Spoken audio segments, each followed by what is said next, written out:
இந்த நாளுக்கு ஆண்டவருடைய வார்த்தைகளை நாம் கடந்து போகலாம். ஒன்று யோவானின் புஸ்தகம் 4ஆம் அதிகாரம் 1 முதல் 4 வசனங்களை நீங்கள் வாசிக்கும்படியாக நான் அன்போடு கேட்கிறேன். 1 யோவான் 4ஆம் அதிகாரத்தில் 1 முதல் 4 வசனங்களை வாசி. பிரியமானவர்களே, உலகத்தில் அநேக கள்ள தீர்க்கதரிசிகள் தோன்றியிருக்கிறார்கள். நீங்கள் எல்லா ஆவியையும் நம்பாமல் அந்த ஆவிகள் தேவனால் உண்டானவைகளோ என்று சோதித்தறியுங்கள். தேவ ஆவியை நீங்கள் தேவ ஆவியை எதனாலே அறியலாம் என்றால், மாமிசத்தில் வந்த இயேசு கிறிஸ்துவை அறிக்கை பண்ணுகிற எந்த ஆவியும் தேவனால் உண்டாயிருக்கிறது.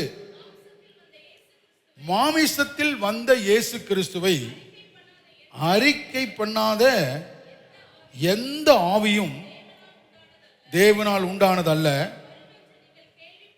வருமென்று நீங்கள் கேள்விப்பட்ட அந்தி கிறிஸ்துடைய ஆவி அதுவே. அது இப்பொழுதும் உலகத்தில் இருக்கிறது. பிள்ளைகளே, நீங்கள் தேவனால் உண்டாயிருந்து அவர்களை ஜெயித்தீர்கள். ஏனெனில் உலகத்தில் இருக்கிறவனிலும் உங்களில் இருக்கிறவர் பெரியவர். பாருங்க, யோவான் யோவான் அன்பின் அப்போஸ்தலர். அவரை பற்றி சொல்லும் பொழுது அவர் இயேசுவின் மார்பிலேயே இருந்தார். இயேசுக்கு ரொம்ப ஒரு பிரியமான ஒரு அப்போஸ்தலராய் அவர் இருந்தார், சீடனாக இருந்தார். அவர் என்ன அழகாக சொல்ல பாரு, பிள்ளைகளேன்னு சொல்றார். இயேசு அப்படிதான் கூடுவார், பிள்ளைகளே அப்படின்னு தான் கூடுவார். நான் உங்களை மக்களேன்னு கூப்பிட்றேன்ல, மக்களேன்னு கூப்பிட்ற மாதிரி இயேசு பார்த்தீங்கன்னா பிள்ளைகளேன்னு கூப்பிட. யோவான் பிள்ளைகளே அப்படின்னு கூப்பிட சொல்றாரு. நீங்க தேவனால் உண்டாயிருந்து அவர்களை ஜெயித்தீர்கள். ஏனெனில் உலகத்தில் இருக்கிறவனிலும் உங்களில் இருக்கிறவர் பெரியவர். அவர் சொல்றார் பாருங்க, நீங்க இந்த அந்தி கிறிஸ்துவின் ஆவியையும் கள்ள தீர்க்கதரிசன ஆவியையும் நீங்கள் பகுத்து உணர்ந்து, இந்த ஆவி இன்னதென்பதை அறிந்து, இந்த ஆவி எதனால் உண்டாயிருக்கிறது, இது உலகத்தின் அதிபதி, இந்த உலகத்தின் இருக்கிறவனாலே உண்டான ஆவி என்று அதை சோதித்து அறிந்து அதை இனங்கண்டு நீங்கள் அந்த ஆவிகளை ஜெயித்தீர்கள். நீங்கள் ஜெயித்துட்டீங்க, நீங்க ஜெயம் பெற்றிருக்கீங்க. எப்படி ஜெயம் பெற்றீங்கன்னா, உலகத்தில் இருக்கிறவனிலும் எங்களில் இருக்கிறவர் பெரியவர் என்று விசுவாசித்து நாங்கள் அந்த ஆவியை ஜெயித்திருக்கிறோம். அப்போ நல்ல நீங்க கவனிங்க, இந்த கள்ள தீர்க்கதரிசன ஆவி அந்தி கிறிஸ்துவினுடைய ஆவி. இந்த ஆவிகள் தேவனால் உண்டானது அல்ல. ஏனென்றால் இந்த 2 ஆவிகளும் ஆண்டவராகிய இயேசு கிறிஸ்துவை அறிக்கை பண்ணுகிற ஆவிகள் அல்ல, ஆண்டவராகிய இயேசு கிறிஸ்துவை மகிமைப்படுத்துகிற ஆவிகள் அல்ல. இது உலகத்தில் உண்டானவைகளை, கண்களின் இச்சை, மாமிசத்தின் இச்சை, ஜீவனத்தின் பெருமிதம், இந்த உலகத்தில் இருக்கிறவனை, அதாவது இந்த உலகத்தில் இருக்கிறவன், இந்த உலகத்தின் அதிபதி பிசாசையும் அவனுக்குண்டான காரியங்களையும், அது மகிமைப்படுத்தக்கூடிய காரியம், அது இயேசுவை மகிமைப்படுத்தக்கூடிய ஆவிகள் அல்ல. அப்ப இதை கண்டிப்பா ஒரு தேவ பிள்ளைகள் இந்த ஆவிகளை இனம் கண்டுபிடித்து, இந்த ஆவிகளை சோதித்தறிந்து அதை கட்டாயம் ஜெயிக்க வேண்டும். இதை ஜெயிக்கலனா நீங்க வெற்றி உள்ள ஒரு கிறிஸ்துவ வாழ்க்கை வாழ முடியாது. நல்ல கவனிங்க, இந்த அந்தி கிறிஸ்துவின் ஆவியையும் கள்ள தீர்க்கதரிசன ஆவியையும் ஏன் நம்ம ஜெயிக்கணும், அந்த ஆவிகளை ஏன் மேற்கொள்ளணும் அப்படின்னு வேதம் நமக்கு சொல்லுது அப்படின்னா, இந்த 2 ஆவிகளும் பார்த்தீங்கன்னா தேவனிட்டிருந்து நம்மை வழி விலகி போக செய்யக்கூடியது. அப்ப கர்த்தராகிய இயேசு கிறிஸ்து சிலுவையிலே நம் எல்லாருக்கும் எந்த ஆசீர்வாதத்தை எல்லாம் சம்பாதித்து கொடுத்திருக்கிறாரோ, அந்த ஆசீர்வாதங்களை நாம் சுதந்திரிக்க முடியாதபடி தடை செய்கிற ஆவிகள் இந்த ரெண்டு ஆவிகள். சொல்ல உங்களுக்கு புரியுதா? உங்களுக்கு கள்ள தீர்க்கதரிசனத்தின் ஆவி, அந்தி கிறிஸ்துனுடைய ஆவி. இப்ப கள்ள தீர்க்க தரிசனம் என்ன? நல்லா நீங்க கவனிங்க. அது கர்த்தர் எதை நல்லது என்று சொல்லுகிறாரோ அதை கெட்டதுன்னு சொல்லும். எதை கர்த்தர் கெட்டதுன்னு சொல்றாரோ அதை நல்லதுன்னு சொல்லும். எதை செய்யுங்கன்னு சொல்றாரோ அதை செய்யாதீங்கன்னு சொல்லும். எதை செய்யாதீங்கன்னு சொல்றாரோ அதை செய்யுங்கன்னு சொல்லும்.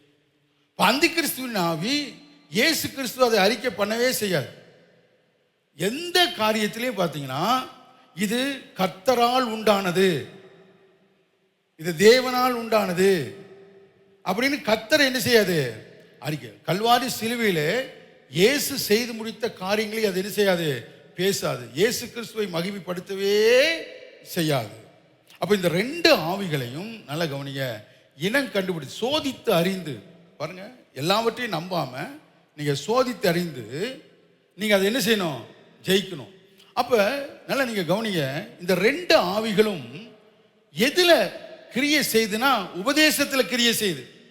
நல்லா கவனிங்க, கள்ள தீர்க்க தரிசனமும் அந்தி கிறிஸ்துவின் ஆவியும் எதுல கிரியை செய்து? உபதேசத்துல கிரியை செய்து. நல்ல கவனிங்க, நீங்க கேட்கிற உபதேசம் ரொம்ப முக்கியம்.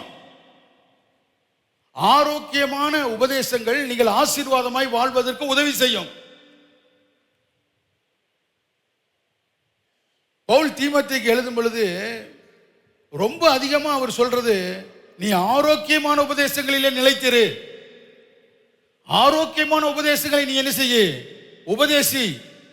அப்ப ஆரோக்கியமான உபதேசங்கள் நீங்கள் ஆசீர்வாதமாய் வாழ்வதற்கு அது உதவி செய்கிறது. நல்ல கவனிங்க. அப்ப இந்த கள்ள தீர்க்க தரிசன ஆவியும் அந்தி கிறிஸ்துவின் ஆவியும் எதன் மூலமாய் கிரியை செய்யுதுன்னா உபதேசத்தின் மூலமாக என்ன செய்யுது? அதனாலதான் உபதேசம் ரொம்ப முக்கியம்.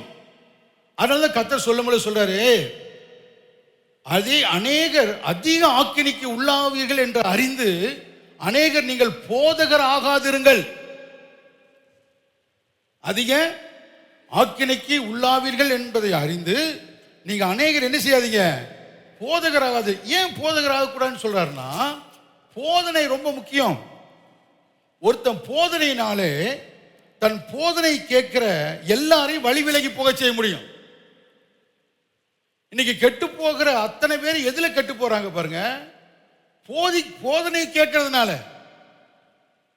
தவறான போதனைகளை கேட்கும் பொழுது அந்த போதனை கேட்கிற அத்தனை ஜனங்களும் பாருங்க, அந்த போதிக்கிறவனாலே வழி விலகி போகக்கூடிய, தேவனை விட்டு விலகி போகக்கூடிய, விசுவாசத்தை விட்டு விலகி போகக்கூடிய ஒரு பெரிய ஆபத்து இருக்கிறது. நீங்கள் பாக்கியவான்கள், ஆரோக்கியமான உபதேசங்களை கேட்கிறீர்கள். புரியுதா உங்களுக்கு? நல்லா கவனிங்க. அடுத்தது நான் உங்களுக்கு சொல்றேன் பாருங்க. எபேசியர் 6ஆம் அதிகாரத்தில் மாமிசத்தோடும் இரத்தத்தோடும் மாத்திரம் அல்ல, துரைத்தனங்களோடும் அதிகாரங்களோடும் ஆவிக்குரிய சேனைகளோடு நமக்கு என்ன இருக்கு? போராட்டம். வாசிக்கலாமா? எபேசியர் 6ஆம் அதிகாரம் வாசிங்க பார்க்கலாம். எதிர்த்து நிற்க திராணி உள்ளவர்களாகும்படி சர்வாயுத வர்க்கத்தை தரித்துள்ள. பாருங்க, நல்லா கவனிங்க. இப்போ மாமிசத்தோடும் ரத்தத்தோடும் அல்ல, துரைத்தனங்களோடும் இந்த பிரபஞ்சத்தின் அந்தகார லோகாதிபதிகளோடும் ஆவி மண்டலங்களுக்கு சேனைகளோடும் நமக்கு என்ன இருக்கு? அந்த போராட்டத்தில் நம்ம ஜெயிக்கிறதுக்கு நம்மளுக்கு கர்த்தர் என்ன ஆலோசனை கொடுக்கிறாருன்னா, ஆவிக்குரிய சர்வாயுதங்களை நீங்க என்ன செய்யுங்க? எதை தரித்துக்கணுமா? ஆவிக்குரிய சர்வாயுதங்களை இல்ல, சர்வாயுதங்களை நீங்க என்ன செய்யுங்க? தரித்து. ஆவிக்குரிய சர்வாயுதங்களை நீங்க தரித்துக் கொள்ளுங்க. அப்ப நீங்க நல்லா கவனிங்க. அது போலதான், அதே போல இந்த கள்ள தீர்க்கதரிசனிகளின் ஆவி, அந்தி கிறிஸ்துவுடைய ஆவி இருக்கு பார்த்தீங்களா? இவைகளோடு நமக்கு என்ன இருக்கு? போராட்டம். இவைகளோடு போராட்டம் இருக்கு. இதிலிருந்து நீங்க தப்பி வைக்கிறதுக்கு இந்த ஆவிக்குரிய கவனிங்க, இந்த அஸ்திரங்களை நீங்கள் தரித்துக் கொள்ள வேண்டியது அவசியமா இருக்கு. ஏன்னா உபதேசங்கள் எப்படி கிரியை செய்யுதுன்னா, அது மனதிலே போய், நல்ல கவனிங்க, ஆவியிலே போய் அது கிரியை செய்கிறதா இருக்கு. இப்போ வந்து நீங்க கேட்கிற உபதேசங்கள் வந்து தவறாக போகும் பொழுது உங்கள் வாழ்க்கையே என்ன செய்யும்? தவறா போயிடும். உங்க வாழ்க்கையே பாருங்க ஒரு மேன்மை அடையாததா போயிடும். அதனால தான் இவ்வளவு கருத்தா, எவ்வளோ பிரயாசப்பட்டு, எவ்வளோ நேரங்கள் தேவனுடைய சமூகத்தில் காத்திருந்து உங்களுக்கு ஆரோக்கியமான உபதேசங்களை நம்முடைய சபை உங்களுக்கு பிரசங்கிக்கிறது. நல்லா கவனிங்க. அப்போஸ்தலர் பவுல் சொல்லும் பொழுது சபை தேவ ஜனங்கள் எப்படி கட்டப்படுகிறார்கள் என்று சொன்னா, அப்போஸ்தலர்கள் தீர்க்கதரிசினர்கள் என்ற உபதேசம் அந்த அஸ்திவாரத்தின் மீது நாம் என்ன செய்றோம்? கட்டப்பட்டு நாம வருகிறோம். அதன் மேல என்ன செய்றோம்? கட்டப்பட்டு நாம வருகிறோம். அப்போ இந்த உபதேசத்தின் தான் கர்த்தர் என்ன செய்றாருன்னா சபையை கட்டுறாரு. நீங்களே இப்ப எதுல கட்டப்பட்டு வந்துட்டு இருக்கீங்க? சொல்லுங்க. எதுல கட்டப்பட்டு இருக்கீங்க? உபதேசத்தில் கட்டப்பட்டிருக்கீங்க. இப்போ இங்க கேட்கிற உபதேசங்கள்ல நீங்க கட்டப்படுறது ஒண்ணு. சில பேர் பாருங்க என்னதான் சபையில சொன்னாலும் இவங்க வேற சில காரியங்கள் என்ன செய்வாங்க? கேட்பாங்க. தங்களுடைய மனதுக்கு எது பிரியமா இருக்கு, தனக்கு எது லகுவா இருக்கு, இதெல்லாம் போய் கேட்பாங்க. கேட்டு அதுலயும் கொஞ்சம் என்ன செய்வாங்க? அதுலயே அதுக்கு கொஞ்சம் அப்படியே இடம் கொடுப்பாங்க. இப்ப கேட்கிற உபதேசங்கள் உங்களுக்குள்ள போற அஸ்திவாரம் அது கண்மலையிலே மேலே கட்டப்படாததா இருந்தா அது வந்து சாஞ்சிரும், அது பலவீனப்பட்டுரும். இன்னைக்கு கிறிஸ்துவர்கள் ஒரு ஜெயமுள்ள கிறிஸ்துவ வாழ்க்கை வாழ முடியாமல் இருப்பதற்கு காரணம் என்னன்னா அவங்களுக்குள்ள ஒரு சரியான அஸ்திவாரம் இல்லை. அந்த சரியான அஸ்திவாரம் நல்ல கவனிங்க, அது அப்போஸ்தலர்களாலும் தீர்க்கதரிசிகளாலும் அவருடைய உபதேசத்தின் மேல கட்டப்பட்டு நாம ஆசீர்வாதமாய் மாறும்படியாக கர்த்தர் விரும்புகிறார். ஆமென் சொல்லுங்களேன். அல்லேலூயா. எத்தனை சந்தோஷமா கேட்குறீங்க? எத்தனை விடுதலையா கேட்குறீங்க? அப்போ உங்களுக்கு வந்து இந்த கள்ள தீர்க்கதரிசிகளுடைய ஆவிகளில் அந்தி கிறிஸ்துடைய ஆவிகளை இனங்கண்டு அப்படிப்பட்ட போதனைகளுக்கு நீங்க விலகி நல்ல போதனைகளிலே, ஆரோக்கியமான போதனைகளிலே நீங்க வளரணும்னு ஆண்டவர் என்ன செய்றாரு? விரும்புகிறார். அல்லேலூயா. அப்பதான் நீங்க ஆசீர்வாதத்தை சுதந்திரிக்க முடியும். இயேசு கிறிஸ்து சிலுவையில் நமக்கு என்னெல்லாம் சம்பாதிச்சு கொடுத்தாரோ அதையெல்லாம் நம்ம என்ன செய்ய முடியும்? பெற்றுக்கொள்ள முடியும். நல்லா கவனிங்க. அல்லேலூயா. சரி, அடுத்து நான் உங்களுக்கு சொல்றேன் பாருங்க.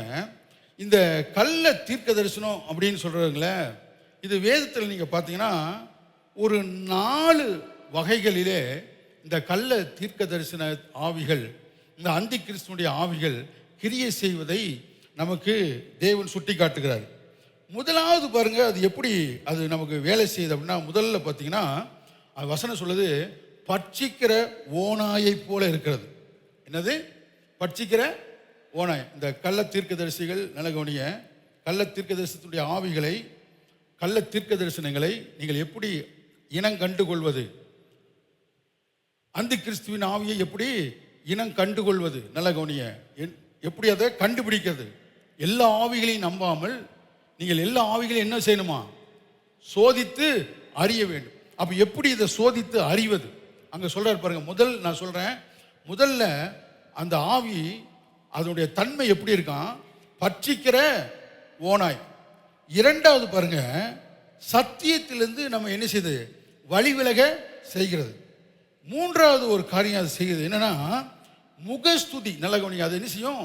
முகஸ்துதி. ஒரு மனுஷனை, தனிப்பட்ட ஒரு மனுஷனை, ஒரு கூட்டத்தை சந்தோஷப்படுத்துவதற்காக அவங்கள வந்து பெருமையா பேசுறதா அது என்ன செய்யும்?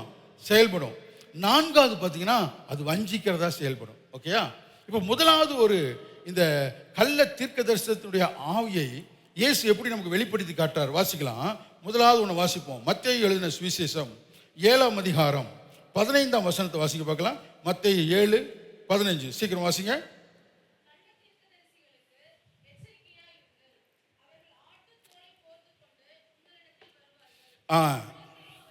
பட்சிக்கிற ஓநாய்கள். நல்லா கவனிங்க. பட்சிக்கிற ஓநாய்கள். இப்ப நம்முடைய வாழ்க்கை ரட்சிக்கப்பட்டோம். நல்லா கவனிங்க. சுவிசேஷம் அறிவிக்கப்பட்டது, வார்த்தை விசுவாசித்தோம், ரட்சிக்கப்பட்டோம், ஒரு சபையில் இருக்கிறோம். ஒரு சபையில கர்த்தர் நம்மளை எப்படி நடத்துறாரு? சத்தியத்தில் நடத்துற. சத்தியத்தில் நடத்துறதுக்கு நம்ம என்ன சொல்றோம்? உபதேசத்துல கர்த்தர் நடத்துற. உபதேசத்துல. அப்போ ஒரு உபதேசம், நீங்க கேட்கிற உபதேசம், கவனிக்கிற ஒரு அலையிலே சொல்லுங்க பார்க்கலாம். நீங்க கேட்கிற உபதேசம் ஆரோக்கியமான உபதேசமா அல்லது கள்ள தீர்க்கதரிசிகளுடைய உபதேசமா, அந்தி கிறிஸ்து ஆவியினுடைய உபதேசமா அப்படின்னு நீங்க கண்டுபிடிக்கணும். இங்க முதல்ல ஆண்டவர் சொல்றாரு, கள்ள தீர்க்கதரிசிகளுடைய அந்த உபதேசங்கள் எப்படி வருமா? நல்ல கவனியா. ஆட்டு தோலை போர்த்தின ஓநாய்கள். நல்ல கவனிங்க. எப்படி வருமா? ஓநாய். ஓநாய்களை போல இருக்குமா? அது என்ன செய்யுமா? பட்சிக்குமா. என்னது? பட்சிக்கும். வாசி. கள்ள தீர்க்கதரிசிகளுக்கு எச்சரிக்கை. கள்ள தீர்க்கதரிசிகளுக்கு எச்சரிக்கையார்கள். அவர்கள் ஆட்டு தோலை போர்த்து கொண்டு உங்களிடத்தில் வருவார்கள், உள்ளத்திலோ அவர்கள் பட்சிக்கிற ஓநாய்கள். பட்சிக்கிறவர்கள். நல்ல கவனிங்க. நீங்க கேட்கிற உபதேசம், ஆஹா அந்த மனுஷன் ரொம்ப அற்புதம்னு சொன்னா நீங்க கேட்கிற உபதேசம் சரியில்லை. நீங்க ஒரு உபதேசத்தை கேட்கும் பொழுது, இயேசு எவ்வளவு நல்லவர், கர்த்தர் எவ்வளவு பெரியவர், நான் ஆராதிக்கிற தேவன் அற்புதர், அவர் பரிசுத்தர், அவர் மேன்மையானவர், இயேசு நல்லவர். நல்லா புரியுதா உங்களுக்கு சொல்றது? ஆனா இந்த கள்ள தீர்க்கதரிசியுடைய உபதேசங்கள் எப்படி இருக்கும் அப்படி சொல்றாருன்னா, அது பட்சிக்கிற ஓநாய்களை போல இருக்கும். அப்படியே பட்சிக்கிற ஓநாய்னா என்ன? உங்களுடைய விசுவாசத்தை உங்களிடத்திலிருந்து எடுத்து போடுவதாக இருக்கும். கர்த்தர் மேல நீங்க வச்சிருக்கீங்களே விசுவாசம், கர்த்தர் மேல விசுவாசத்தை வைக்க விடாது. அது எப்படி செய்யும்னா, ஒரு மனுஷன் மேல விசுவாசத்தை வைக்க செய்யும். அது ஒரு இடத்தின் மேல விசுவாசத்தை வைக்க செய்யும். அதனால கர்த்தர் சொல்றாரு, பழைய ஏற்பாட்டில் நிறைய வார்த்தைகள், அது அத்தனையும் உங்களுக்கு ரெஃபரன்ஸ் கொடுத்தா நேரம் பத்தாது. புரியுதா உங்களுக்கு? நீ அங்க போகாத, இங்க போகாத, அந்த இடத்துக்கு முக்கியத்துவம் கொடுக்காத, இந்த இடத்துக்கு முக்கியத்துவம் கொடுக்காத. உன்னை அழைத்தவருக்கு, உன்னை ரட்சித்தவருக்கு நீ என்ன செய்ய? முக்கியத்துவம் கொடு. நல்லா கவனிங்க. அப்ப இந்த பட்சிக்கிற ஓநாய் அப்படின்னா என்னன்னா, ஜனங்கள் கர்த்தர் மேல் வைத்திருக்கிற அந்த விசுவாசத்தை அது பட்சித்துரும். அவங்க கர்த்தரை நம்ப மாட்டாங்க. யாரை நம்புவாங்க? மனுஷனை நம்புவாங்க. நல்லா கவனிங்க. அவங்களுடைய உபதேசங்கள் என்னன்னா, அவங்க கொடுக்குற எண்ணெயை நம்பு, தண்ணியை நம்பு, கர்ச்சிப்பை நம்பு, சாவியை நம்பு. சாவியா சிலுவையில மரிச்சது? தண்ணியா சிலுவையில மரிச்சது? எண்ணெயா சிலுவையில மரிச்சது? இல்ல. யார் நமக்காய் மரிச்சா? இயேசு. அப்ப நீங்க கேட்கிற உபதேசம் இயேசு இடத்துல உங்களை கிட்டி சேர்க்கணும். உங்களுக்கு அவர் மேல இருக்க விசுவாசத்தை அது வர்த்திக்க பண்ணணும். உங்களுக்கு இயேசு மேல விசுவாசம் வராம ஒரு மனுஷன் மேல ஒரு நம்பிக்கை வருது, ஒரு பொருள் மேல நம்பிக்கை வருது, ஒரு இடத்து மேல உங்களுக்கு நம்பிக்கை வருது அப்படின்னா அது என்ன ஆவி? அந்தி கிறிஸ்துனுடைய, கள்ள தீர்க்க தரிசனத்துடைய ஆவி. ஒரு பிரசங்கத்தை கேட்கும் பொழுது நீங்க யார் பக்கம் வரணும்? யாருக்குள்ள வளரணும்? யாரை உயர்த்தணும்? யாரை ஆராதிக்கணும்? யாருக்கு நன்றி சொல்லணும்? ரெண்டாவது பாருங்க, உங்களுக்கு சொல்றேன். அப்போஸ்தலர் நடவடிக்கையின் புஸ்தகம் 13ஆம் அதிகாரம் 6, 7, 8 வாசிக்க பார்க்கலாம். இந்த ரெண்டாவது, இந்த கள்ள தீர்க்கதரிசனத்தின் ஆவி அது விசுவாசத்திலிருந்து நம்மை விலகச் செய்கிறதா இருக்குதான். வாசிங்க. அப்போஸ்தலர் 13ல 6, 7 வாசிங்க. 6, 7, 8 வாசிங்க பாருங்க. அவர்கள் நல்ல சத்தமா வாசிங்க மக்கள். அவங்க வாசிக்கும் போது எல்லாம் வாசிக்கலாம். வாசிங்க சிஸ்டர். அவர்கள் பாப்போ பட்டணம் வரைக்கும் தீவை கடந்து வந்த போது பர்சேயு என்னும் பேர் கொண்ட மாய வித்தைக்காரனும் கள்ள தீர்க்கதரிசியுமான ஒரு யூதனை கண்டார்கள். பாருங்க, அவன் விவேகமுள்ள மனுஷனாகிய செர்கியூ பவுல் என்னும் அதிபதியோட கூட இருந்தான். அந்த அதிபதி பர்னபாவையும் சவுலையும் அழைப்பித்து அவரிடத்தில் தேவ வசனத்தை கேட்க ஆசையாயிருந்தான். மாயவித்தைக்காரன் என்று அர்த்தம் கொள்ளும் பேரை உடைய அந்த எலிமா என்பவன் அதிபதியை விசுவாசத்தினின்று திருப்பும்படி வகை தேடி அவர்களுக்கு என்ன செஞ்சான்? எதிர்த்து நின்றான். ரெண்டாவது பாருங்க, இந்த கள்ள தீர்க்கதரிசி நல்ல கவனிங்க. இந்த கள்ள தீர்க்கதரிசியின் ஆவி அவர் எப்படிப்பட்டவர் பாருங்க, நல்ல கனம் பொருந்தியவன், விவேகம் உள்ளவன். சொல்லுங்க சொல்லுங்க, விவேகம் உள்ளவன். சத்தமா சொல்லுங்க. அந்த அதிபதி எப்படிப்பட்டவன்? நல்ல புத்திசாலி பாருங்க, விவேகம் உள்ளவன். ஆனா அந்த விவேகம் உள்ள அந்த புத்திசாலியை கூட இந்த கள்ள தீர்க்கதரிசனத்தின் ஆவி என்ன செய்யுதுன்னா, விசுவாசத்திலிருந்து, நல்லா கவனிக்கிறீங்களா? எத்தனை கவனிக்கிறீங்க? நல்ல பிரில்லியண்டா இருப்பாங்க. ஆனா அவங்களுக்கு என்ன, அவங்கள விசுவாசத்திலிருந்து இந்த கள்ள தீர்க்கதரிசி என்ன செய்வாங்க? விலக செய்து, நல்லா கவனிக்கிறீங்களா? விலக செய்து ஒரு தனிப்பட்ட மனுஷனை நம்ப வைப்பது. கவனிக்கிறீங்களா? ஏதோ ஒரு பொருள் மேல நம்பிக்கை வைக்கிறது, ஒரு இடத்து மேல நம்பிக்கை வைக்கிறது, அவனை விளக்குறான். அவனை அந்த விசுவாசத்தை என்ன செய்றான்? அப்போ நீங்க கேட்கிற உபதேசம், நல்ல கவனிங்க, அது கள்ள தீர்க்கதரிசியின் உபதேசமா இருந்தா நீங்க கர்த்தர் மேல வைக்கிற விசுவாசத்திலிருந்து அது உங்களை வழி விலகி போக செய்யும். வழி விலகி போக செய்யும். அப்போ உங்களை அது பாவத்துக்குள்ள தள்ளுது. எதை வேணாலும் துணிச்சு செய்யலாம், எப்படி வேணாலும் வாழலாம் அப்படின்னா அது இந்த எளிமா அந்த மாதிரி ஒரு கள்ள தீர்க்கதரிசியுடைய ஸ்பிரிட். அதை நீங்க இனம் கண்டுபிடிச்சு அதை நீங்க என்ன செய்யணும்? ஜெயிக்கணும். மூன்றாவது பாருங்க, ஒரு வசனம் சொல்லுது பாருங்க. அப்போஸ்தலர் நடபடியின் புஸ்தகம், 2 ராஜாக்களின் புஸ்தகம் 22:4-5-6, 1 ராஜாக்களின் புஸ்தகம் 22:4-5-6 வாசிங்க பார்க்கலாம். யோசபாத்தை நோக்கி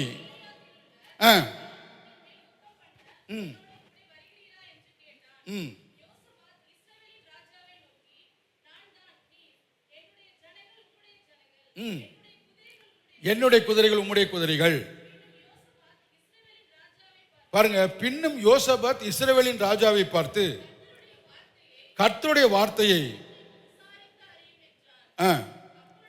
அப்பொழுது இஸ்ரவேலின் ராஜா ஏறக்குறைய பாருங்க 400 தீர்க்கதரிசிகளை கூடி வர செய்து யுத்தம் பண்ண போகலாமா போகலாகாதா என்று விசாரிக்கிறான். அவர்கள் பாருங்க, நீ ராஜாக்கள் உன் கையில் என்ன செய்வாங்க? நல்லா கவனிங்க, 400 தீர்க்கதரிசிகள். எத்தனை பேரு? இந்த 400 தீர்க்கதரிசிகள் யாருக்கு சாதகமானவர்கள் என்று சொன்னா, இஸ்ரவேலின் ராஜாவுக்கு சாதகமானவர்கள். இந்த 400 தீர்க்கதரிசிகளும் ஒரே மாதிரி சொல்லலாம், அவர் ராஜாக்களை உன்னிடத்தில்.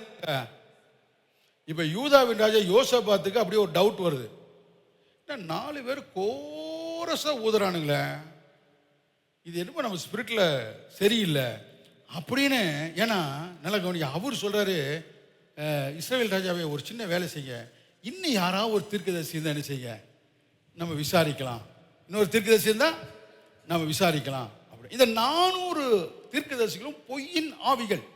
நான் சொன்ன பார்த்தீங்களா, 4 வகையில கள்ள தீர்க்க தரிசனங்கள் கிரியை செய்து. 1 பட்சிக்கிற ஓனாய், 2 விசுவாசத்து வழி விலகி போச்சு, 3வது பொய்யின் ஆவி. என்னது? பொய்யை சும்மா அடிக்க வேண்டியது. புரியுதா உங்களுக்கு? இந்த தீர்க்கதரிசிகளுக்கு தான் நிறைய பேருக்கு பிடிக்கும். தலையில கை வச்சோன்னே என்ன அழகா சொல்றாரு பாரு, அதான் பிடிக்கும். இந்த 400 பேர் இந்த கும்பல் பாருங்க. இப்ப அடுத்து அவர் என்ன சொல்றாரு? வாசிங்க. அடுத்து அவர் என்ன சொல்றாரு? பின்பு யோசபாத், நாம் விசாரித்து அறிகிறதற்கு இவர்களை அல்லாமல் சொல்லுங்க இல்லையா என்று கேட்டான். அப்பொழுது இஸ்ரவேலின் ராஜா, நல்ல கவனியா, யோசபாத்தை நோக்கி கர்த்தரிடத்தில் விசாரித்தறியதற்கு. அப்ப இந்த 400 பேர் யாரு?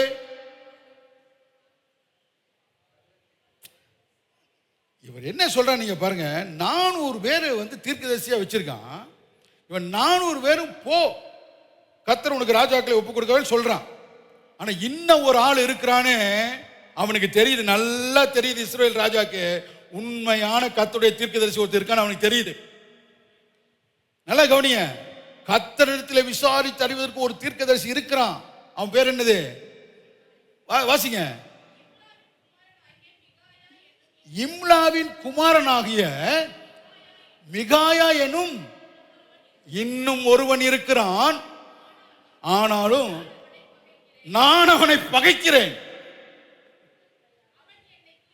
அவன் என்னை குறித்து நன்மையானது என்ன செய்ய மாட்டான், சொல்ல மாட்டான், தீமையானதான் சொல்லுவான். நல்லா நீ கவனிங்க, நான் உங்களுக்கு ஏற்கனவே சொன்னேன், இந்த கள்ள தீர்க்கதரிசியும் கர்த்தருக்கு எது நல்லதுன்னு இருக்கோ அது கெட்டதுன்னு சொல்லும், எதை கெட்டதுன்னு இருக்கோ அதை நல்லதுன்னு சொல்லும். அதுபோல இந்த கள்ள தீர்க்க தரிசனத்தை விரும்புறாங்க பாருங்க, அவங்களுக்கு நல்லது சொன்னா கெட்டதுன்னு நினைப்பாங்க, கெட்டதை சொன்னா நல்லதுன்னு நினைப்பாங்க. செய்யாதேன்னு சொன்னா செய்வான், செய்யின்னு சொன்னா செய்ய மாட்டான். இந்த இஸ்ரவேல் ராஜாவுக்கு 401 பேரையும் அவனுக்கு நல்லா தெரியும். நல்ல கவனிங்க, 400 பேரும் உல்டா பில்டான்னு தெரியும், இந்த 400 பேர் கிக்கி பிக்கின்னு தெரியும். இந்த 401 இருக்கிறான் பாருங்க, அவன் ஒருத்தன் தான் கர்த்தரோட நெருங்கி வாழ்றான்னு தெரியும். அவன் தான் கர்த்தர்ட்ட போய் விசாரிக்கிற உண்மையான தீர்க்கதரிசின்னு தெரியும். ஆனா அவன் யாரை சூஸ் பண்றான் பாருங்க, நல்ல கவனிங்க, அவன் யாரை சூஸ் பண்றான் அப்படின்னா, இந்த அவனுக்கு சாதகமான 400 பேர் தான் வச்சிருக்கானே ஒழிய, உண்மையாய் கர்த்தரிடத்தில் விசாரித்து உண்மையாய் தீர்க்கதரிசனம் சொல்லுகிற ஒருவன் அவன் பகைக்கிறான். இன்னைக்கு ஜனங்களுக்கு நீங்க பாருங்க, கர்த்தருக்குள்ள சரியா ஒரு ஊழியக்காரனா நீங்க கர்த்தருக்குள்ள சரியா நின்று பாருங்க, ஒரு சிலர் தவிர உங்களுக்கு கூட யாருமே இருக்க மாட்டாங்க. நான் சொல்ல உங்களுக்கு புரியுதா உங்களுக்கு? ஆமா, அவன் நல்லா சொல்றான் பாருங்க. இஸ்ரவேல் ஒருத்தர் இருக்கான், அவன் எனக்கு நல்லது என்ன செய்ய மாட்டான், சொல்ல மாட்டான். ஆனா அவன் தான் யாரு, அவர் தான் கர்த்தருடைய வார்த்தையை சரியாய் சொல்லும். மற்ற 400 பேர் யாரு? இப்ப கள்ள தீர்க்கது கவனிய, உங்களுக்கு பிரியமானது எல்லாமே கர்த்தரிட்ட இருந்து வருகிற வார்த்தைகள் என்று நீங்க என்ன செய்யாதீங்க, நம்பாதீங்க. சில வேளைகளில் கர்த்தருடைய வார்த்தை ஆரம்பத்தில் கேட்பதற்கு அது கசப்பாய் போல தோணலாம், ஆனா முடிவிலே அது சம்பூர்ணமாய் விளங்கும். நான் சொல்ல உங்களுக்கு புரியுதா உங்களுக்கு? அப்போ இந்த கள்ள தீர்க்கதரிசி 3வது ஆவி என்னன்னா, பொய்யின் ஆவி. சொல்லுங்க, என்ன ஆவி? பொய்யின் ஆவி. அது மனுஷன் என்ன செய்யுது, முகஸ்துதி பண்ண பாக்குது. ராஜாவிட்ட போய் என்ன செய்யணும், ஒரு முகஸ்துதி பண்ணி ராஜாவை வந்து பாராட்டி பேசி, ராஜா நீங்க போங்க, நீங்க வல்லவராக்கும் நல்லவராக்கும், நீங்க போங்க, உங்களுக்கு எல்லா ராஜாக்களும் என்ன செஞ்சிருவாங்க, தோத்து போயிடுவாங்க, நீங்க தான் ஜெயிப்பேன்னு போய் அள்ளி விடுறான் பாருங்க. ஆனா மிகாயா அதுக்கு அப்படியே ஆப்போசிட்டா என்ன செஞ்சான் சொன்ன. ஆனா யார் சொன்னது நடந்தது? மிகாயா சொன்னது. புரியுதா உங்களுக்கு? இப்ப தீர்க்கதரிசன கள்ள தீர்க்கதரிசனத்தை எப்படி கண்டுபிடிச்சிருவீங்களா? சொல்லுங்க, கண்டுபிடிச்சிருவீங்களா? பாருங்க, இன்னொரு வசனம் வாசிங்க. மத்தேயு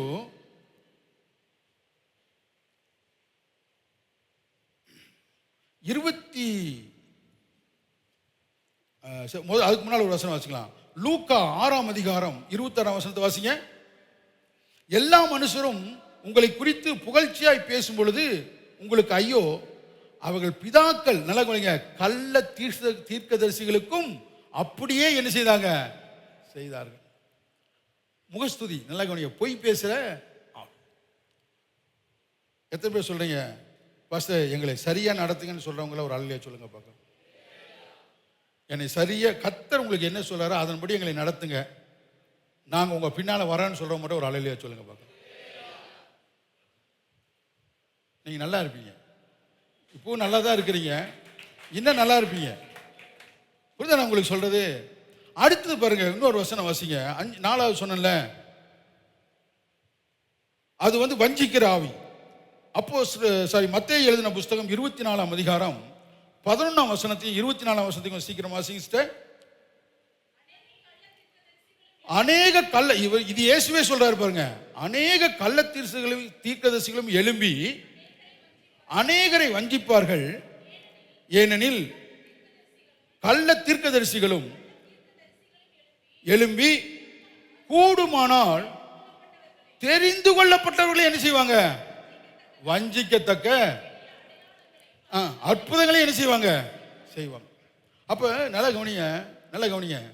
இப்போ கள்ள தீர்க்கதரிசிகள், இந்த அந்தி கிறிஸ்துவின் ஆவி இன்னொரு வித்தியாசம் சொல்றேன். அது என்ன செய்யுதுன்னா, ஜனங்களை பார்த்தீங்கன்னா தனக்கு சாதகமா மாத்தும். ஜனங்களை இது எல்லாம் சொல்லி ஜனங்களை தனக்கு சாதகமா மாத்துறது. எப்பவுமே நிறைய பேர் பாருங்க, ஜனங்களை தனக்கு சாதகமா வச்சுக்கணும்னு நினைக்கிறாங்க. பாருங்க, இப்போ உங்களை எனக்கு சாதகமா வச்சு உங்களை நான் நித்தியத்துக்கு நடத்தணும், அவ்வளவுதான். ஆசீர்வாதமும் நடத்தணும், கர்த்தருக்கு பிரியமா நடத்தணும். ஆனா நிறைய பேர் என்ன நினைக்கிறாங்க அப்படின்னா, ஜனங்களை தனக்கு சாதகமாக்கணும்னு நினைக்கிறாங்க. ஆனா கர்த்தருடைய தீர்க்கதரிசிகள் கர்த்தருடைய வார்த்தையை சொல்லி கர்த்தருக்கு உங்களை ஆதாயமாய் நடத்துகிறார்கள். இப்ப கர்த்தருடைய தீர்க்கதரிசிகள் கர்த்தருடைய தீர்க்கதரிசனத்தை சொல்லும் பொழுது உங்களுக்கு பக்தி விருத்தி உண்டாகிறது. பக்தி விருத்தி உண்டாகி உங்களை கர்த்தருக்குள் அது என்ன செய்து வளர்த்தது. ஆனா கள்ள தீர்க்கதரிசிகள், இந்த அந்தி கிறிஸ்துடைய ஆவி என்ன செய்யுதுன்னா, அது உங்களுடைய கர்த்தர் மேல இருக்கிற பக்தி விருத்தியை குறைத்து, கர்த்தருக்கு மேல இருக்கிற விசுவாசத்தை குறைத்து, அது அதுக்கு அந்த ஆவிக்கு ஆதாயமாய் உங்களை மாற்றுகிறது. கிறிஸ்துவுக்கு ஆதாயமா இருக்கிறீங்களா? நல்ல கவனிய. உங்க வாழ்க்கை, என்னுடைய வாழ்க்கை ஏதோ ஒரு வகையில கிறிஸ்துவுக்கு ஆதாயமாய் கொண்டே இருக்கணும். ஏதோ ஒரு வகையில நீங்க அவருக்கு ஆதாயமா, அவருக்கு பெனிஃபிட்டா, அவருக்கு யூஸ்ஃபுல்லா என்ன செய்யணும்? இருக்கணும். சந்தோஷமா இருக்கிறீங்களா? எத்தனை பேர் சந்தோஷமா இருக்கிறீங்க? எத்தனை பேர் சந்தோஷமா கேட்கறீங்க? எத்தனை பேருக்கு ஆசீர்வாதமா இருக்கு? சரி, அடுத்து நான் உங்களுக்கு சொல்றேன்.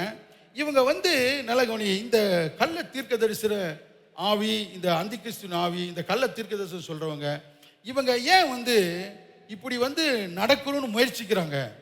இந்த ஆவி ஏன் இப்படி கிரியை செய்யுது? இது ஏன் இப்படி செய்யுது? ஏன் இந்த கள்ள தீர்க்கதரிசனம் சொல்லணும் அப்படின்னு விரும்புறாங்க அப்படின்னு கேட்டீங்கன்னா, நல்ல கவனிங்க. கர்த்தருடைய வழிநடத்துதலுக்கு விரோதமாக இது செயல்படுறது மாத்திரமல்ல, இந்த ஸ்பிரிட் என்ன செய்யுதுன்னா, ரட்சிக்கப்பட்ட ஜனங்களையும் ஏதோ ஒரு பயத்துக்குள்ள, ஏதோ ஒரு அறியாமைக்குள்ள, இன்னும் அநேக மூட நம்பிக்கை இருக்குல்ல, அதுக்குள்ள அடிமையாக்கி அதை நம்ப வச்சு, கவனிங்க, கர்த்தர்ட்ட இருந்து அவங்கள பிரிச்சு எடுத்து வழி விலகி போக செய்து, இந்த ஆவிகள் என்ன செய்யுதுன்னா ஜனங்களை தனக்கு அடிமையா வச்சுக்குது. என்ன செய்யுது? இன்னைக்கும் பாருங்க, ரட்சிக்கப்பட்ட அநேக பிள்ளைகள் கூட பார்த்தீங்கன்னா பயத்தில் கட்டப்பட்டிருக்காங்க. இனி நிறைய மூட பழக்க வழக்கங்கள் இருக்கிறாங்க. நிறைய காரியங்களுக்கு என்ன இருக்காங்க? அடிமையா இருக்கிறாங்க. நான் சொல்ல உங்களுக்கு புரியுதா? உங்களுக்கு மக்களே நல்லா நீங்க கவனிங்க. நீங்க ரட்சிக்கப்பட்டு, எத்தனை பேர் ரட்சிக்கப்பட்டிருக்காங்க விசுவாசிக்கிறீங்க? ரட்சிக்கப்பட்டு நாள்தோறும் கர்த்தர் சபையில் கொண்டு என்ன செஞ்சிட்டாரு?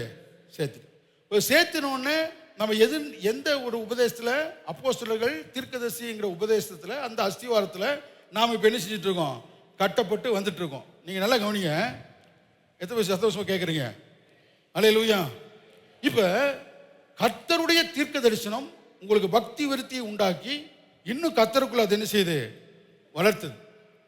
இப்போ ரட்சிக்கப்பட்ட பிள்ளைகள், நல்ல கவனிய, ரட்சிக்கப்பட்ட பிள்ளைகள் எப்படி ரட்சிக்கப்பட்டோம்? கிறிஸ்துவினுடைய சுவிசேஷத்தை நம்ம கேள்விப்பட்டோம். கிறிஸ்துவை பற்றிய சுவிசேஷத்தை கேட்ட பொழுது நாம விசுவாசித்து நாம என்ன செய்தோம்? இறுதியில ஏற்றுக்கொண்டு வாயில அறிக்கை செய்து நம்ம என்ன செய்யும்? ரட்சிக்கப்பட்டு சபையில் என்ன செஞ்சிச்சு? சேர்த்து கொள்ளப்பட்டாச்சு. நல்ல கவனிங்க. சபையில சேர்த்து கொண்ட உடனே வசனத்தை கேட்டு ரட்சிக்கப்பட்டோம். கர்த்தர் எப்படி நம்மளை ரட்சிக்கப்பட்ட ஜனங்களை சபையில நடத்துறாருன்னா, வசனத்தை கொண்டு உபதேசித்து தான் நம்மளை நடத்துறாரு. நல்லா நீங்க கவனிங்க. வசனத்தை கொண்டு உபதேசித்து தான் நம்மளை என்ன செய்யறாரு? நடத்துறாரு. ஆனா இப்ப இது என்ன இங்க பிரச்சனைனா, நல்ல கவனிங்க, வசனத்தை கேட்கிறாங்க. வசனத்தை கேட்டு அவங்க விசுவாசத்துல வளராத பொழுது, வசனத்தை கேட்டு அவங்க கீழ்ப்படியாத பொழுது, நல்ல கவனிங்க, கர்த்தருக்கு பயந்த ஊழியக்காரர்கள், உண்மையாய் கர்த்தருக்கு பிரசங்கிக்கிற ஊழியக்காரர்கள், கர்த்தருக்கு பயந்து வாழுகிற ஊழியக்காரர்கள், ஆரோக்கியமான உபதேசத்தை பேசுகிற ஊழியக்காரர்கள் தேவ ஜனங்களை வசனத்திலே நடத்தும் பொழுது அந்த ஜனங்கள் வசனத்தை விசுவாசிக்க மாட்டேங்கிறாங்க. அந்த ஜனங்க வசனத்துக்கு கீழ்ப்படிய மாட்டேங்கிறாங்க அப்படின்னு சொல்லி அவங்களை கீழ்ப்படிய வைக்கிறதுக்கும் விசுவாசத்துக்கும் அவங்க பொய் பேசவும் மாட்டாங்க, ரட்சிக்கப்பட்ட ஜனத்தை சபிக்கவும் மாட்டாங்க, அவங்கள பயப்படுத்தவும் மாட்டாங்க. அவங்க என்ன செய்வாங்கன்னா, நல்லா கவனிய, அதான் நம்ம சபையில் ஆராதிக்கிற நீ பாக்கியவான்.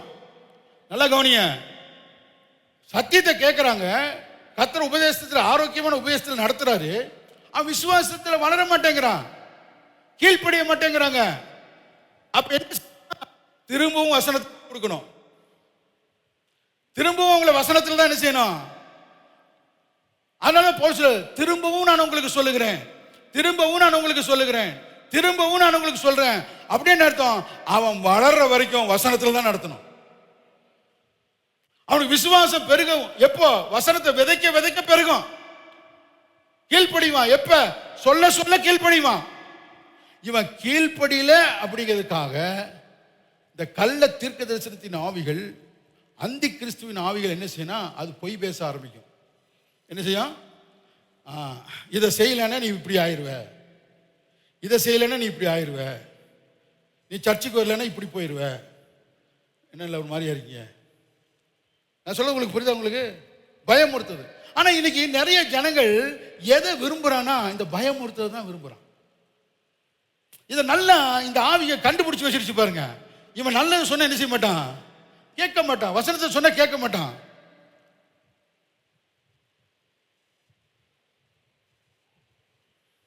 வசனத்தை சொன்ன, அதனாலதான் அவன் என்ன சொல்றான், ஜெபம் பண்ணினேன் உனக்காக, அந்த 2 நிற்பதை நான் பார்த்தேன். வருஷத்துல 52 வருஷம் ஜீவனை கொடுத்து பிரசங்கம் பண்ண கீழ்ப்படிய மாட்டேங்கிறான். 2 பார்த்தேன்னு கீழ்ப்படிறான் பாருங்க. அப்புறம் 3வது ஒன்று வந்தது, அதை நான் தடுத்து நிறுத்தி இருக்கிறேன். நீ சரியா வரவிட்டால் அதுவும் என்ன செய்வோம். இவங்களே என்ன பண்றது நினைச்சு பாருங்க. தவிட பார்க்கிறேன், தடிய பார்க்கிறேன், அதை பார்க்கிறேன், இதை பார்க்கிறேன். ஏய் நீ என்னத்தையோ பாருப்பா, உங்களுக்கு விசுவாசம் தான் நீங்க என்ன சொல்லுவீங்க, ஏய் நீ என்னத்தையோ பாருயா, நான் எனக்குள்ள இருக்கிறவரை பார்க்கிறேன், அவர் எல்லாவற்றையும் விட பெரியவர். சொல்றது உங்களுக்கு புரியுதா, உங்களுக்கு எத்தனை பேருங்க புரியுது உங்களுக்கு. அதனாலதான் கவனிய, வசனத்துல தான் இயேசு நல்ல கவனிய பிரசங்கித்தாரு, வசனத்தை வேச்சிட்டே இருந்தாரு. அப்போஸ்தலருக்கு ஒன்றும் பெரிய அளவில் விசுவாசத்தில் ஒன்றும் அவங்க வளரல, எல்லாத்துக்கும் ஒன்று அவங்க கீழ்ப்படியல. ஆனால் இயேசு திரும்ப திரும்ப அவங்கள சத்தியத்தில் தான் நடத்தினார், அன்புல தான் நடத்தினார், விதைச்சிட்டே இருந்தார். ஒரு நாள் வந்தது பாருங்க, அவங்க விளைய ஆரம்பித்து விட்டார்கள், பலன் கொடுக்க ஆரம்பித்து விட்டார்கள்.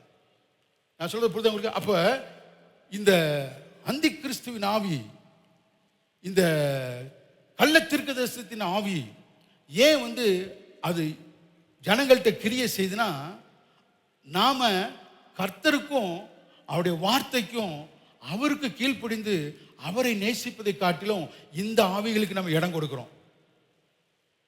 அதனாலதான் அது என்ன செய்யுது, இவன் ஏசப்பாவுடைய வசனத்தை சொன்னா சர்ச்சில் போனா என்ன செய்யறான், நல்லா தூங்குறான். என்ன சொன்னாலும் என்ன செய்ய மாட்டேங்கிறான். அந்த ஊழிக்கான ஜீவனை கொடுத்து என்னென்னமோ பேசி பார்க்கறான். இது ஒன்றும் என்ன செய்ய மாட்டேங்குது, கேட்க மாட்டேங்குது, கீழ்ப்படிய மாட்டேங்குது. என்ன சொன்னாலும் ஒரு உள்ளத்தில் ஒரு குத்தப்படுறது இல்லை. இருதயம் சூடுண்ட ஒரு இருதயம் மாதிரி என்ன சொன்னாலும் அது ஏற்றுக்கொள்ள மாட்டேங்குது. அப்படின்னா அவன் பாருங்க, நல்ல கவனிங்க, அந்த வீடு கூட்டி சுத்தம் பண்ணப்பட்ட பொழுது ஒரு ஆவி போய் 7 ஆவி என்ன செஞ்சது. அப்ப ஏன் இந்த கள்ள தீர்க்க தரிசனம் அந்த ஆவி செயல்படுற முற்பட்டு கொண்டே இருக்குன்னா, ஜனங்கள் வசனத்துக்கு செவி கொடுக்கிறது காட்டிலும் ஏசப்பாக்கு செவி கொடுப்பதை காட்டிலும் எதுக்கு செவி கொடுக்கிறான். நீங்க பாருங்க, வசனத்தை விசுவாசிங்கன்னா அவனுக்கு கொஞ்சம் கஷ்டமா இருக்கு. ஆனா ஒரு பாட்டில் எண்ணெயை கொடுத்தீங்கன்னா சந்தோஷமா போறான். என்ன ஒரு மாதிரியா இருக்கீங்க, புரியுதா உங்களுக்கு. ஒருத்தர் வியாதிப்பட்டா எண்ணெய் பூசி ஜெபம் பண்ணணும் வேதம் சொல்லுது. ஆனால் நம்பிக்கை யார் மேலே வைக்கணும்? தண்ணி மேலே இருக்க விசுவாசம் இந்த தண்ணியெல்லாம் படைச்சவர் மேலே ஏன் இல்லை? மக்களே, புரியுதா உங்களுக்கு? எத்தனை பேர் வார்த்தை விசுவாசிப்பேன்னு சொல்றீங்க? எத்தனை இந்த ஆவிகளை பகிர்ந்துணர போறீங்க? அதனால தாங்க நிறைய பேர் என்ன கண்டுபிடிச்சிட்டாங்க அப்படின்னா, இந்த ஜனங்களுக்கு என்ன சொன்னாலும் என்ன செய்ய மாட்டாங்கிறாங்க.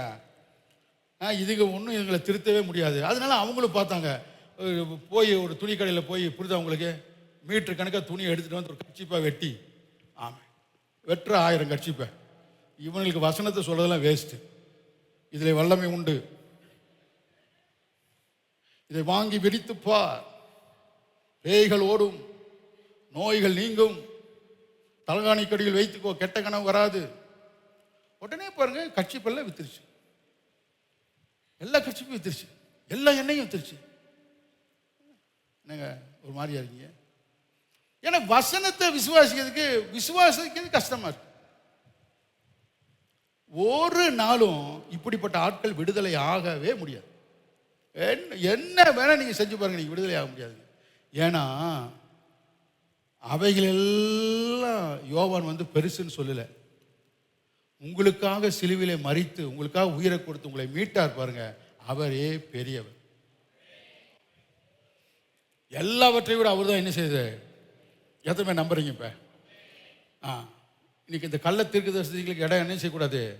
ஆவிகளை பயமே உங்களுக்கு என்ன செய்யக்கூடாது, வரக்கூடாது. மறுபடியும் சொல்றேன், ஒரு நாளும் நீங்கள் கீழ்ப்படியணும் அப்படிங்கிறத கர்த்தர் உங்களை சபிக்கவும் மாட்டாரு, உங்களை பயமுறுத்தவும் மாட்டார். அவர் பயத்தின் ஆவி உங்களுக்கு கொடுக்கல, அப்பா பிதாவை என்று கூப்பிடுகிற புத்திர சுவிகார ஆவியை கர்த்தர் கொடுத்திருக்கு. சில பேர் நீங்க பாருங்க, ஜெபம் பண்ணுன்னு சொன்னீங்கன்னாவே அப்படியே ஓலமிடுவாங்க, பார்த்துருக்கீங்களா? ஓலமிடுவாங்க, இயேசுவே. நமக்கே பயமாயிரும். ஏப்பா ஏன் தெரியுங்களா? நல்ல இவங்களுக்கு அப்பா பிள்ளைங்கிற உறவு தெரியலைங்க. நம்ம அந்நியர் அல்ல, அவருடைய பிள்ளைகள். உங்க ஜெபம் அப்பாட்ட பேசுற மாதிரி இருக்கணும். புரியுதா உங்களுக்கு? பழைய ஏற்பாட்டுல பாருங்க, இன்னைக்கு பேர் இந்த பழைய ஏற்பாட்டு ஜெபம் எதை பண்ணிட்டு இருக்காங்க. நல்லா கவனிக்க. பழைய மக்களை கவனிக்கிறீங்களா? ஏன் இந்த அந்தி கிறிஸ்துவின் ஆவி, இந்த கள்ளத்தீர்க்கதரிசியின் ஆவி இன்னும் உங்கள்கிட்ட செயல்படுறதுக்கு அது முற்பட்டுட்டே இருக்கு அப்படின்னா, உங்களுக்கு அப்பா பிள்ளைங்கிற இந்த உறவை அறிகிற அறிவே இன்னும் உங்களுக்கு உண்டாகல. பாருங்க, பழைய ஏற்பாட்டில் அவர்கள் கூப்பிட்டார்கள், கூக்குரலிட்டார்கள், கதறி கூப்பிட்டார்கள் இருக்கு. ஏன்னா அப்ப அவங்களுக்கு அப்பாங்கிற உறவு இல்ல, அவங்க அப்பாக்கு பிள்ளையா மாறல, இயேசு அவங்களுக்காய் மரிக்கல. இன்னைக்கு இயேசு நமக்காய் மரித்து அவரோடு நம்மளை ஒப்புரவாக்கி அவர் நமக்கு தகப்பனாக, நம்ம பிள்ளையாக நம்ம இப்ப இருக்கிறோம். இந்த அன்பு, இந்த உறவு, ஒரு சன்ஷிப், நல்லா கவனிங்க. ஒரு பிள்ளை என்கிற இந்த உணர்வுக்குள்ள வந்து நீங்க ஜெபிச்சீங்கன்னா ரொம்ப அற்புதமா ஜெபிக்கலாங்க. புரியுதா உங்களுக்கு? நிறைய பேர் அவங்க அதைத்தான் இன்னும் பெரிய வல்லமையான ஜெபம் நினைச்சிட்டு இருக்காங்க. கிடையாதுங்க. ஓ ஜீசஸ் ஹல்லேலூயா. அந்த அப்பாங்கிற இந்த உறவுல நீங்க ஜெபித்து பாருங்க, அதுதான் ரொம்ப அற்புதமான ஒரு ஜெபம். ஆமென். எத்தனை சந்தோஷமா இருக்கிறீங்க? ஓகேயா? அப்ப அவங்க இந்த இந்த கள்ள தீர்க்க தரிசனத்தை இனங்கண்டு அதை சோதித்தறிந்து, அந்தி கிறிஸ்துவின் ஆவியை இனங்கண்டு சோதித்தறிந்து அதை ஜெயித்தார்கள். அதை ஜெயித்து சிலுவிலே இயேசு அவர்களுக்காய் செய்து முடித்த எல்லா ஆசீர்வாதத்தையும் அவர்கள் சுதந்திரித்த ஆசீர்வாதமாய் வாழ்ந்தார்கள். ஆமென். எப்படி? உலகத்தில் இருக்கிறவனை விட எனக்குள் இருக்கிறவர் பெரியவர் என்று விசுவாசித்து அவர்கள் ஜெயித்தார். இப்போ உலகத்தில் இருக்கிறதெல்லாம் பெருசாவே பார்த்துட்டு இருந்தீங்கன்னா உங்களுக்குள்ள இருக்கிற சிறுசாயிருவார். உங்களுக்குள்ள இருக்கிற ஆவியானவரை, கர்த்தரை பெருசா பார்த்தீங்கன்னா மற்றெல்லாம் சிறுசாயிரும். பிசாசு எப்பவுமே என்ன செய்வானா, கண்களின் இச்சை, மாமிசத்தின் இச்சை, ஜீவனத்தின் இதையே தான் பெருசா காட்டுவான். தேவனை பற்றி ஒரு பெரிய காரியங்களை அந்த அறிவு, அவரை அறிகிற அறிவில் உங்களை என்ன செய்ய மாட்டான், வளர விட மாட்டான். ஆமென். அதனால இயேசு பிறந்த பொழுதே தீர்க்கதரிசனம் வெளிப்படுத்தி பாருங்க, அவர் பெரியவராயிருப்பார். வாசிங்க, அவர் எப்படி இருப்பாரு, பெரியவராயிருப்பார். வாசிங்க பார்க்கலாம். கர்த்தர் நல்லவர். ஓ ஹல்லேலூயா, தேவன் நல்லவர். லூக்கா 1:32 வாசிங்க. லூக்கா 1:32 சீக்கிரம் வாசிங்க.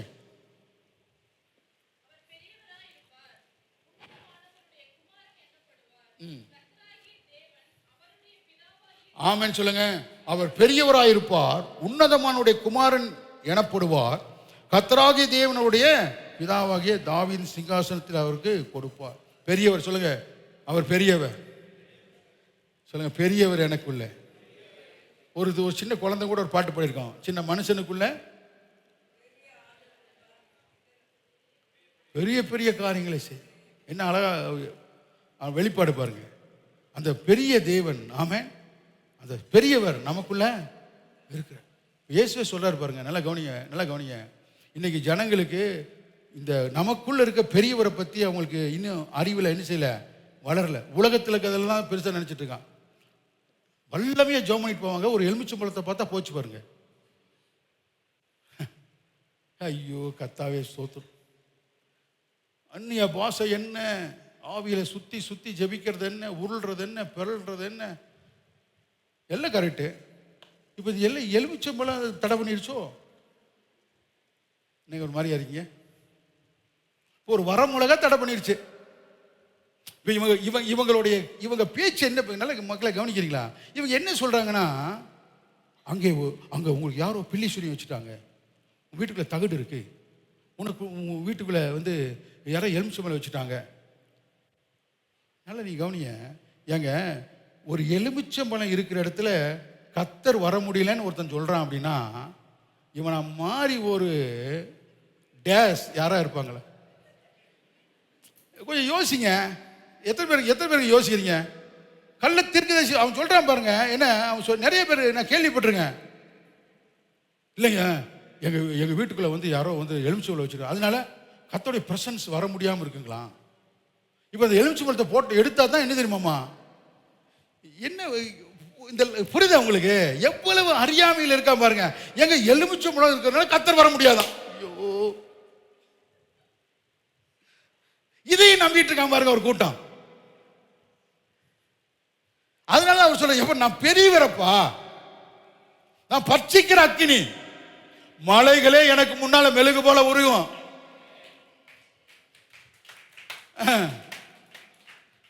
மைண்ட் மாறுதா இல்லையா உங்களுக்கு? சொல்லுங்க, புத்தி மாறுதா இல்லையா? இது வரைக்கும் இப்ப நம்ம சபையில வந்து நீங்க நல்லா கேட்கறீங்க, எங்கேயோ கேட்டது உங்களுக்கு கிரியை செய்யுங்க. நல்லா நீங்க கவனிங்க, எங்கேயோ கேட்டிருப்பீங்க, எப்பவோ கேட்டிருப்பீங்க. இப்ப நம்ம வந்து ஒரு மனசுல வந்து யாராவது சொல்லிட்டா அது வந்து வல்லமை இழந்துரும். ஆனா எண்ணங்கள் இருந்துட்டே இருக்கும். இப்படி சொல்லிட்டானே, இப்படி சொல்லிட்டானே, இப்படி சொல்லிட்டானே, இப்படி சொல்லிட்டானே, இப்படி சொல்லிட்டானே. அது மாதிரிதான் பாருங்க. கேட்ட நல்லதும் கிரியை செய்யும், கெட்டதும் கிரியை செய்யும். எங்கேயா நீங்க இந்த மாதிரி ஒரு கள்ள தீர்க்கதரிசிற உபதேசத்தை, அந்திகிறிஸ்து ஆவியினோட உபதேசத்தை நீங்க எங்கேயோ கேட்டிருப்பீங்க. அது உங்களுக்குள்ள என்ன செஞ்சுட்டு இருக்கோம், கிரியை செய்துட்டே இருக்கும். இன்னைக்கு நீங்க சொல்லுங்க, உலகத்தில் இருக்கிற உன்னை காட்டிலும் எனக்குள் இருக்கிறவர் பெரியவர். புரியுதா உங்களுக்கு? எத்தனை பேருக்கு விசுவாசம் வளருதுங்க? எத்தனை பேருமே இந்த ஸ்பிரிட்டை கண்டுபிடிச்சிருவீங்க? ஒவ்வொரு நாளும் அவரை கிட்டி சேர்ந்துட்டே இருக்கணும். இன்னைக்கு சபைக்கு வந்துட்டு போறீங்க பாருங்க, ஒரு பலன் பெற்றவங்கள நீங்க போகணும், சந்தோஷமா போகணும், ஒரு விடுதலையா போகணும். அல்லேலூயா, ஓ ஜீசஸ். ஒரு மறுபடியும் மக்களே நல்லா கவனிச்சுங்க, நல்லா கவனிங்க. ஒரு நாளும் இந்த சுவிசேஷத்துக்கு விரோதமாய் வேற எந்த சுவிசேஷ உபதேசத்தை நீங்க என்ன செய்யக்கூடாது, கேட்கவே கூடாது. இன்னும் சில பேர் பாருங்க, இந்த பழைய உடன்படிக்கையினுடைய காரியங்களில், பழைய ஏற்பாட்டில் செய்த சில காரியங்களை செஞ்சுட்டே இருக்காங்க. இதான் உங்களுக்கு சொல்ல வர. இப்ப இயேசுவே சொல்றாரு, நல்லா கவனிய. அவரே தன் வாய் திறந்து இப்போ சொல்றாரு, இதுல இருந்தாலும் நீ விடுதலை ஆகணும்னா நல்லா கவனிய. இவங்க வந்து என்ன செய்யறாங்கன்னா, இந்த பாரம்பரியத்திலும் அடிமைத்தனத்திலும் இதுலேயே கட்டப்பட்டவங்களா இருக்காங்களே ஒழிய, தன் கூட இருக்கிற இவரை பத்தி அவங்க என்ன விளங்கி கொள்ளவே மாட்டேங்கிறாங்க. இப்ப பாருங்க, வசந்த வாசிங்க, மத்தேயு 12ஆம் அதிகாரம் 6ஆம் வசனத்தை வாசிங்க. அவர் பெரியவர். வாசிங்க சீக்கிரம்.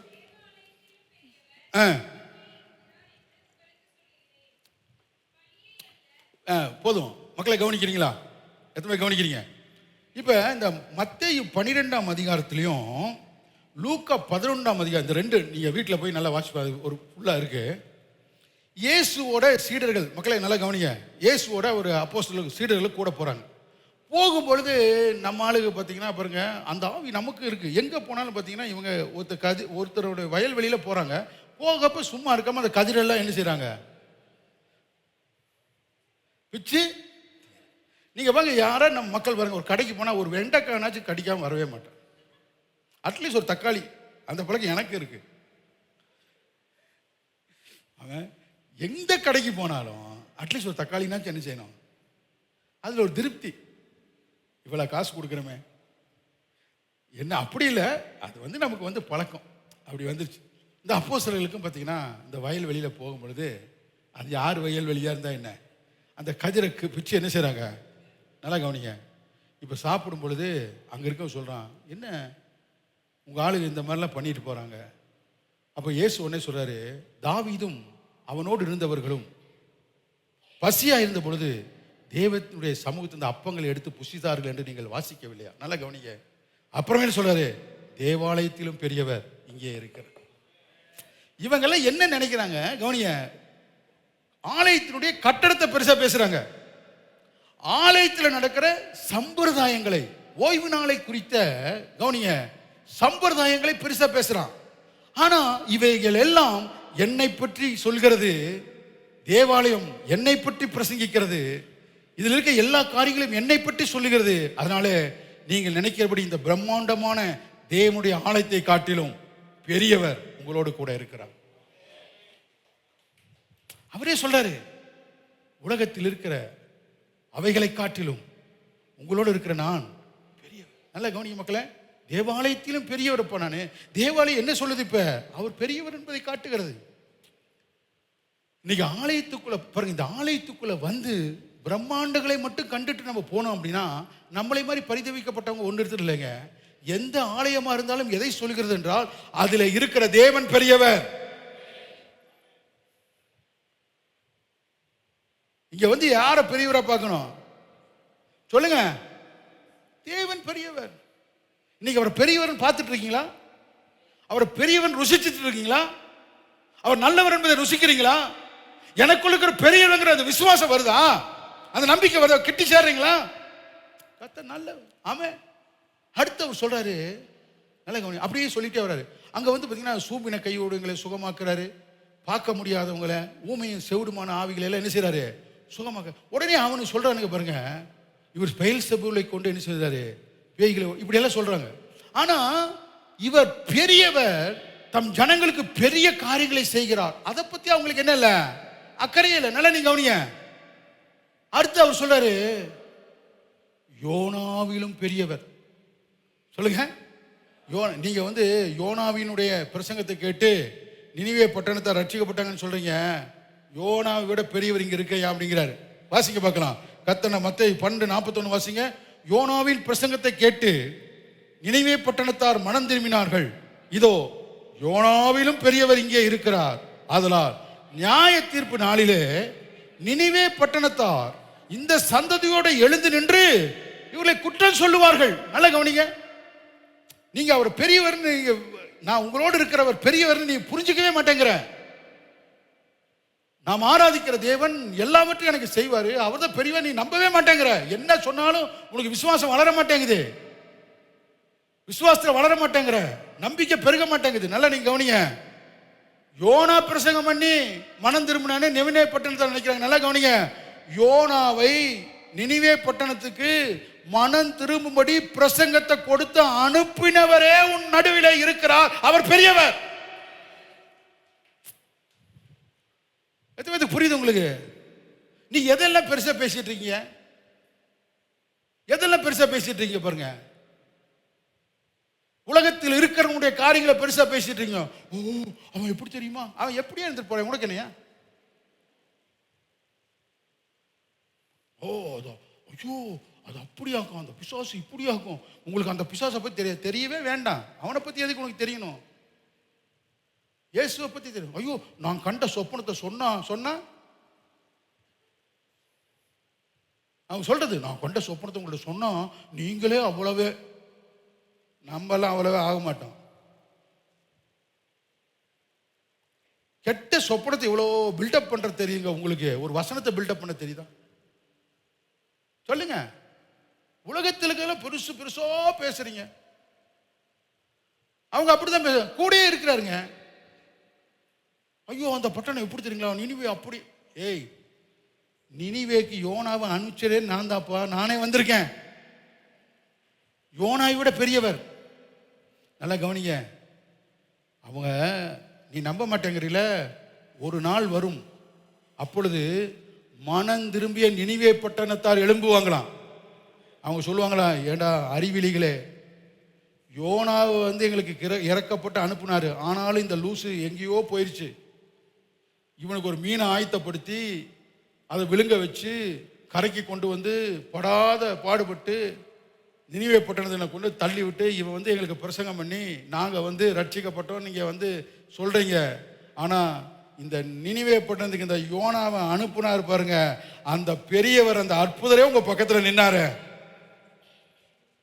அவரே உங்கள் பக்கத்தில் நின்னானேப்பா. அவரே தன் சொந்த அவர் வாயில உங்களுக்கு பிரசங்கிச்சாரப்பா. அவர் வாயில மனம் திரும்புங்கள், பரலோக ராஜ்யம் சமீபத்திற்குன்னு சொன்னாரே. நாங்க நினிவே பேச்சு கேட்டு நாங்க ஆடு மாடு கூட தண்ணி குடிக்காம உபவாசம் வந்து ரட்சிக்கப்பட்டோம். நீங்க எங்க ஊழியக்காரனை கொண்டு கத்தரு கூவி கூவி சொன்னாலும் வீட்டில் போய் பிரியாணி சாப்பிட்டு குப்புறப்படுத்திட்டியா? புரியுதா உங்களுக்கு? என்ன மக்கள் ஒரு மாதிரியா இருக்கீங்க? அடுத்து சொல்றாரு, சாலமோனை விட பெரியவர் இங்கே இருக்கிறார். 42 சொல்றாரு, சாலமோனை விட பெரியவர் இங்க இருக்க. நீங்க சாலமோன் ஞானம், உலகத்துல ஞானம், அந்த ஞானம், இந்த ஞானம், கிரேக்க ஞானம், யூத ஞானம், அந்த என்னனையா ஞானம் பேசுறேப்பா. நல்லா கவனிங்க. சாலமோனுக்கு ஞானம் கொடுத்த அந்த ஞானமே உங்க பக்கத்துல பிரசங்கம் பண்ணிட்டு இருக்கு. அவர் சொல்ற, தென் தேசத்து ராஜஸ்திரீ சாலமோனின் ஞானத்தை கேட்க வந்தால் அவ எழுந்து சாட்சி சொல்லுவான். அவ எழுந்து சாட்சி சொல்லுவான். எப்படி சாட்சி சொல்லுவானா? எப்பா அறிவிலிகளே, நான் ஒரு நாள் சாலமோனுக்கு இவ்வளவு ஞானத்தை கொடுத்த கர்த்தர் எவ்வளவு நல்லவர் என்று சொல்லி சாலமோனுடைய ஞானத்தை பார்க்க நான் எவ்வளோ தூரத்திலிருந்து அவனுடைய ஞானத்தை கண்டு வியந்தேன். ஆனால் சாலமோனுக்கு ஞானத்தை கொடுத்த அந்த ஞானமே உங்களுக்கு போதிச்சதே, அந்த இயேசுவே உங்களுக்கு போதிச்சாரே, உங்களுக்கு அப்போ விசுவாசம் இல்லையா? நல்லா கவனிக்கிறீங்களா? யோனாவிலும் பெரியவர், சாலமோனிலும் பெரியவர் உங்கள் நடுவே இருக்கிறார். நான் உங்களுக்கு சொல்லட்டுமா? ஈஸியா நீங்க இந்த ஆவிகளை ஜெயிக்க முடியும். அதுதான் ஆண்டவர் நீங்க உங்களுக்கு பேசிட்டு இருக்காரு. இந்த கள்ள தீர்க்கதரிசன ஆவிகளை, அந்தி கிறிஸ்துவுடைய ஆவிகளை, தேவனை மகிமைப்படுத்தாத, இந்த உலகத்தை பெருசா பேசுற, உலக காரியங்களை, பிசாசுக்குரிய காரியங்களை பெருசா பேசுகிற, அவன் கொண்டு வருகிற பயத்தை, கவலைகளை, வியாதிகளை பெருசா பேசுகிற, நல்ல கவனிங்க, அப்படிப்பட்ட ஜனங்கள் ஒரு நாளும் சிலுவையில இயேசு நமக்கு சம்பாதித்து வைத்த அந்த ஆசீர்வாதங்களை சுதந்திரிக்க முடியாது. நான் உங்களுக்கு சொல்றேன், நீங்கள் உங்களையும் என்னையும் கர்த்தர் சுதந்திரவாளிகளாய் வைத்திருக்கிறார். ஆசீர்வாதத்தை சுதந்திரிப்பவர்களாய் வைத்திருக்கிறார். அவருடைய பிள்ளையாய் கர்த்தர் நம்மளை வைத்திருக்கிறார். ஆமென். நீங்க சுதந்திரிக்கணும். ஆமென் சொல்லுங்க. இந்த மாசமே நீங்க சில காரியங்களை சுதந்திரிக்கணும். இந்த மாசமே சில நன்மைகளை நீங்க சுதந்திரிக்கணும். இந்த மாதமே சில நன்மைகளை நீங்க பார்க்கணும். அதுக்கு நீங்க என்ன செய்யணும்னா, இதுவரைக்கும் உங்களை பயமுறுத்தி ஏதாவது ஆவிகள் பயப்பட்டு இருந்தீங்கன்னா, சில காரியங்களுக்கு பயப்பட்டு இருந்தீங்கன்னா, கவலைப்பட்டு இருந்தீங்கன்னா, ஏதோ சில காரியங்களை அடிமைப்படுத்தி வச்சிருந்ததுன்னா, இன்னைக்கு விசுவாசமா சொல்லுங்க, உலகத்தில் இருக்கிற பொல்லாங்கனே, உன்னால் உண்டாக்கப்பட்ட இந்த பயத்தை விட எனக்கு தைரியம் கொடுத்த கர்த்தர் பெரியவர். அவர் என்னோடு கூட இருக்கிறார். பெரியவர் எனக்குள்ள இருக்கிறார். ஆமென். நான் நல்லா இருப்பேன், நான் ஆரோக்கியமா இருப்பேன், நான் சுகமா இருப்பேன், நான் தீர்க்காயுசா இருப்பேன், என் குடும்பம் நல்லா இருக்கும், என் பிள்ளைகள் நல்லா இருப்பாங்க. ஆமென். நாங்கள் ஆசீர்வாதத்தை நாங்கள் சுதந்திரிப்போம். நீங்க அப்படி பேசுங்க. அவனை ஜெயித்தார்கள் சொல்ல. அவர்கள் என்ன செஞ்சாங்க? யோவான் சொல்றார், பிள்ளைகளே நீங்கள் அவனை ஜெயித்தீர்கள். எப்படி ஜெயித்தீங்க? உலகத்தில் இருக்கிறவனை விட எங்களுக்குள் இருக்கிறவர் பெரியவர். ஆமென். இல்லாட்டினா இயேசு உங்களுக்கு பாருங்க, இனி தேவன் நமக்கு நல்லது ஒன்றும் செய்யல, எல்லாம் சிலுவையில மாதிரி செஞ்சுட்டார். நம்புங்க. எப்போ பார்த்தாலும் அதுக்கு பயம், இதுக்கு பயம், வெளியே போன பயம், உள்ள வந்த பயம். இந்த பயத்தின் ஆவி கர்த்தரால் உண்டானது அல்ல. பிசாசினால் உண்டானது. சந்தோஷமா இருக்கிறீங்களா? எத்தனை சிலுவையில் தேவன் நமக்கு செய்து முடித்த ஆசீர்வாதங்களை சுதந்திரிப்பேன்னு சொல்றீங்க? இந்த ஆவியை இனம் கண்டுபிடிச்சு ஜெயிப்பேன்னு சொல்றவங்க எத்தனை பேர்? பிசாசுக்கு எதிர்த்து நிற்பேன்னு சொல்றவங்க எத்தனை பேர்? சொன்னீங்கன்னாவே அவன் ஓடிடுவான். சொன்னீங்கன்னாவே அவன். அப்ப இந்த ரெண்டு பாருங்க, இந்த ரெண்டு ஆரோக்கியமற்ற உபதேசங்களையும் நீங்க போராடி ஜெயிக்கணும். அப்பதான் அது எப்படி ஆரோக்கியமுள்ள இந்த உபதேசத்தை கேட்கறதுனால இதை விசுவாசித்து உங்களுக்குள்ள கிரியை செய்கிற அந்த துர் உபதேசங்களை நீங்க மேற்கொள்ளணும். கர்த்தர் நல்லவர். ஆமென்.